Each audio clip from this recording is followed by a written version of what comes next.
Hello viewers, welcome to my channel. ఎలా ఉన్నారండి అందరూ? నేనైతే చాలా బాగున్నాను. మీరు ఎలా ఉన్నారో నా కామెంట్ సెక్షన్లో తప్పకుండా షేర్ చేయండి ఫ్రెండ్స్. ఇకపోతే టైటిల్ చూసారు కదండి. ఈరోజు మనం చూడబోయే ఐటెం గుత్తి కాకరకాయలు లేదా చిన్ని కాకరకాయల ఫ్రై అండి. స్టఫ్డ్ బిట్టర్గార్డ్ ఫ్రై ఎలాగ చేసుకుందామో చూసేద్దాం ఫ్రెండ్స్. దీనికి కావాల్సిన ఇంగ్రీడియంట్స్ చూడండి ఒకసారి. లేతగా ఉన్న కాకరకాయలు చిన్నవి తీసుకోండి. చిన్నవి అయితే బాగుంటుందండి, లేదనుకోండి పెద్దవైనా సరే చేసుకోండి. ఒకవేళ దొరికితే చెట్టువి అయితే ఇంకా బాగుంటాయి. నాకు మా అమ్మ వాళ్ళ చెట్టువేనండి ఇవి, అందుకే ఫ్రెష్గా ఉన్నాయి. చూడండి, turmeric powder 1 spoon, fenugreek seeds మెంతులు 1/2 స్పూన్ అయినా సరిపోతాయి. అలాగే ధనియాలు 2 స్పూన్లు, జీలకర్ర 2 స్పూన్లు, గ్రౌండ్ నట్ 3 or 4 స్పూన్స్ తీసుకోండి.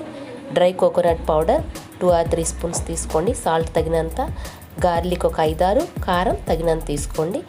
ఇకపోతే వీటిని కడిగి శుభ్రంగా చక్కగా చూడండి, మరీ చెక్కు తీసేయొద్దు. కొంచెం చేదు ఉంటే మంచిదేనండి. కాకరకాయలు షుగర్ ఉన్న వాళ్ళకి హెల్త్ పరంగా కూడా చాలా మంచిది కాబట్టి మరీ తీసేయకుండా కొంచెం పైన తీసేసి ఆ తర్వాత కాడ పోకుండా చూసుకోండి. మెయిన్ ఇక్కడ కాడ ఉంటే బాగుంటుంది. మనం ప్లేటింగ్ చేసినప్పుడైనా తినడానికి పట్టుకొనైనా బాగుంటుంది. కాబట్టి అలా ఉంచి ఇలా సాల్ట్ ఉప్పు వేసి చేతితో ఇలా కొంచెం ఇలా మెదపండి. దానివల్ల అందులో ఉన్న చేదు కొంచెం వాటరీగా బయటకు వచ్చేస్తుంది, కొంత చేదు తగ్గుతుంది. ఆ తర్వాత ఇలా కాకరకాయలకి మధ్యకి కట్ చేసి లోపల ఉన్న ఇత్తనాలు ఉంటాయి కదా, అవి తీసేస్తే బెటరు. లేతగా ఉంటే అవసరం లేదు, ముదురు అయితే మాత్రం తీయాలి. ఆ తర్వాత నేను ఇక్కడ స్టఫింగ్కి కారం ప్రిపేర్ చేస్తున్నాను. మనం తీసుకునే ఇంగ్రీడియంట్స్ అన్నిటినీ చక్కగా లో ఫ్లేమ్లో డ్రై రోస్ట్ చేసుకొని వాటన్నిటిని చక్కగా మనం ఫైన్ పౌడర్లా చేసుకోవాలండి మిక్సీలో. దాంతోపాటే కారము, సాల్టు, పసుపు అన్నీ యాడ్ చేసి చక్కగా ఇలా ఫైన్ పౌడర్ తయారైపోతుంది. దీన్ని పక్కన పెట్టేసుకోండి.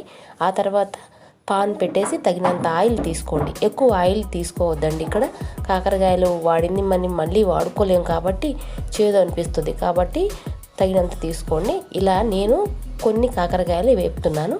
ఆ తర్వాత ఇంకో స్టెప్గా వేసుకుందామని, ఎందుకంటే ఈవెన్గా ఫ్రై అవుతాయి, ఎక్కువ పచ్చి లేకుండా ఉంటుంది అని చెప్పి ఇలా చేస్తున్నానండి. మీరు వీలైతే అలాగే ట్రై చేయండి ఫ్రెండ్స్. ఆ తర్వాత అన్నీ నేను సెకండ్ స్టెప్ చూపించట్లేదు, లెంతీ అవుతుందని. ఇలా అన్నీ అయిపోయిన తర్వాత ఫ్రై అయిన వాటిని తీసుకొని ప్లేట్లో పెట్టేసి చక్కగా మనం ఇంతకు ముందు తయారు చేసుకున్న ఈ పల్లీలు, కొబ్బరి కారాన్ని దీనిలో స్టఫ్ చేస్తున్నాను. చూడండి, ఇక్కడ మనం చీల్చి పెట్టుకున్నాం కదా, దానిలో చక్కగా స్టఫింగ్గా చేస్తున్నాను. కొంతమంది దారం కూడా కడుతుంటారు, కానీ నేను ఇక్కడ ఏమి దారం కట్టట్లేదు. ఇలా అన్నిటికీ స్టఫ్ చేసి పక్కన పెట్టేశానండి. దారం కట్టుకుంటే అసలు విడిపోకుండా ఉంటుంది, ఇంకా సేఫ్ సైడు. తర్వాత నేను తిరగమాతకు పెట్టాను. చూడండి, పాన్ పెట్టేసి తిరగమాత గింజలన్నీ వేసుకొని ఆవాలు, జీలకర్ర, శనగపప్పు, అలాగే ఎండుమిర్చి 3 వేసుకున్నాను. దీనిలో కరివేపాకు యాడ్ చేసుకోండి. మనకి ఎక్కువ నిల్వ ఉండాల్సిన అవసరం లేదు అనుకుంటే ఉల్లిపాయను, పచ్చిమిర్చి కూడా యాడ్ చేసుకోవచ్చు అండి. నేను ఇక్కడ పచ్చిమిర్చి యాడ్ చేస్తున్నాను. ఆ తర్వాత చూడండి, నేను ఇక్కడ వేసేస్తున్నాను. చూడండి, మనం స్టఫ్ చేసి పక్కన పెట్టాం కదా, వీటన్నిటిని విడిపోకుండా జాగ్రత్తగా ఇలా నేను పాన్లో ఒక్కటిగా వదులుతున్నాను. చూడండి, వీటిని చక్కగా ఎక్కువ స్టిచ్ చేయకుండా చిన్నగా స్టిచ్ చేసుకుంటూ మూత పెట్టేసి ఒక 5 minutes కనుక మనం కొంచెం ఫ్రై చేసుకుంటే ఇంకా ఏమన్నా పచ్చి ఉంటే పోతుందన్నమాట. ఈ కారం కూడా కొంచెం రోస్ట్ అయ్యి మనకు తినడానికి టేస్ట్గా అనిపిస్తుంది. ఆల్రెడీ మనం డ్రై రోస్ట్ చేసినవే కాబట్టి పెద్దగా అవసరం ఉండదు. నేను ఇక్కడ చూడండి, ఇది ఆప్షనల్ అండి. కొంచెం బెల్లం పౌడర్ వేస్తున్నాను. కాకరకాయలు చేదు ఉంటుంది కాబట్టి బెల్లం వేసుకుంటే బాగుంటుందని అంటారు కనుక కొంచెం బెల్లం వేస్తున్నాను. మీకు ఇష్టమైతే వేసుకోండి, లేదంటే స్కిప్ చేసేయండి. ఆ తర్వాత ఇక్కడ నేను మిగిలిన కారాన్ని కూడా యాడ్ చేస్తున్నానండి. ఎందుకంటే మనం అన్నం తినేటప్పుడు కలుపుకోవడానికి కూడా ఉంటుంది కదా ఈ కారం ఉంటే అని, మిగిలిపోయిన ఆ కారాన్ని కూడా ఇలా నేను యాడ్ చేసి చక్కగా ఒక 5 నిమిషాలు అలా స్టిర్ చేశానండి. కారం వేసాక ఎక్కువసేపు ఉంచక్కర్లేదు.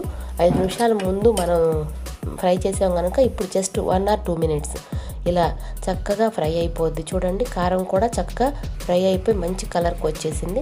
ఇలా ప్లేటింగ్ చేశాను చూడండి. దీన్ని నెయ్యితో కనుక మనం వేసుకొని వేడివేడి అన్నంలో తింటే ఎంత చక్కగా బాగుంటుందండి. దీన్ని నచ్చని వాళ్ళు ఉండరు అనుకుంటా, నాకు తెలిసి. బహుశా మీరు తప్పకుండా ఈ డిష్ ట్రై చేసి టేస్ట్ చేసి ఎలా ఉందో నా కామెంట్ సెక్షన్లో షేర్ చేయండి.